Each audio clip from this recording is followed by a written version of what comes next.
Hey, how's that? McDonald, your real estate agent here with Real Property Associates, and I want to talk with you about the idea of highest and best use.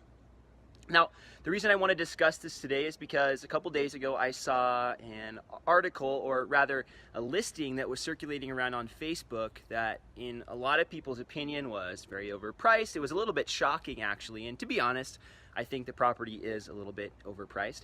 But it prompted me to think about this topic, and I've been thinking about it a little bit over the last week because at the same time there's been discussion about the Showbox in Seattle and the potential redevelopment of that property into a large building. So this idea of highest and best use, the best way to describe it is essentially what is the best use for this property. And when we're talking about best use, we're talking about what's its potential.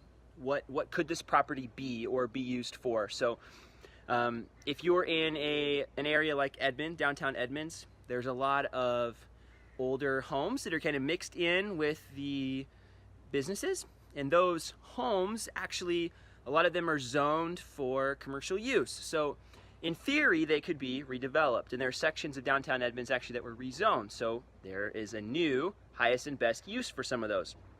And what that does is it actually increases the property value, because that's that land. Essentially, it's the land, right? Location, location, location. That's a big word in real estate. That land now is usable for something else, or a higher potential than what it is maybe just for residential purposes. Or maybe something is zoned to build a large condominium building rather than just a used car lot, right? So in that case, somebody could buy that property and maximize the potential of that property. Now, this discussion about this specific listing in Kirkland, the house is right across the street from Market Street, and you can see the water potentially if you add an extra story to this house. It's walkable to downtown Kirkland and the waterfront.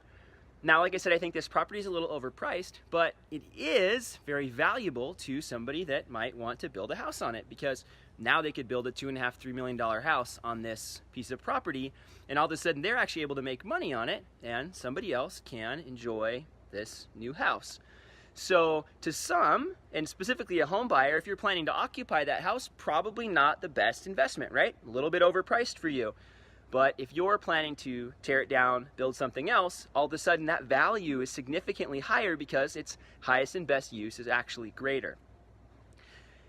I know this is a controversial topic, so again, please note that when I'm in this video and talking about these things, I'm not expressing an opinion one way or the other, because to be honest, I'm a little conflicted about it as well. I know in some parts of Seattle, or just some people in general, they're really excited about the growth. It's attracting people. New people are coming to the area because Seattle as a city is being more progressive.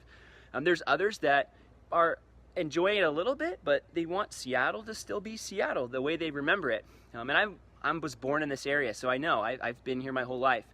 Others just don't want any of the change. They don't want any change at all. And some people just don't like change in general. But specifically, they don't want outsiders coming in, they don't want new people coming to the area. And my sentiment, this overwhelming sentiment, I think is probably somewhere in the middle, right? Growth's okay, but we want to keep Seattle. Seattle, when's this ever going to stop? I hear questions like that. I think Seattle is a city that's changing, and it is a city that is progressive politically, as some would put it, right? And it also is progressive with its growth, and there's a lot of people coming to the area. There's a lot of change. There's going to continue to be a lot of change, I think. And I think for you, it's important to know this term, highest and best use, because now you can see a property like this one I mentioned in Kirkland, or last year there was a property in West Seattle that was almost, it was like double the asking price they got for it. It was torn down. A large house was built in its place, and I think hopefully the person that built that house actually ended up making some money, right? That's why you build.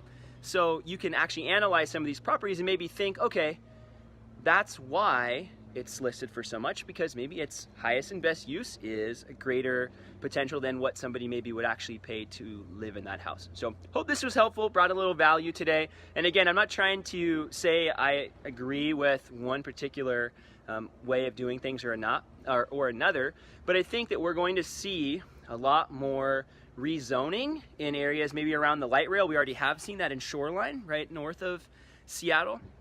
I think we'll continue to see that going up into Linwood and parts of Mount Lake Terrace, and even north up to Everett, right along I-5, because those are going to be places to increase density. And a city's job, part of it is planning for density and growth. And in Seattle, you've had some neighborhoods that have had zoning changes in certain areas, and they've also preserved other neighborhoods. And I think that's going to continue, and we're going to see that into the suburbs more, as we're going to see some more rezoning, which is going to increase density in certain areas, but also allow for more of an urban feel or more of a suburban feel in other parts of those different cities. So keep an eye out for that. I think we're going to continue to see that. And I personally think it also keeps housing costs down, because imagine if dense and greater density is not allowed in the city or around. Now you're seeing people sprawl out more, and that actually would probably drive the prices up even more in the city and closer to the city, just by nature of the desirability of that location. So that's what I got for you today. Bye for now.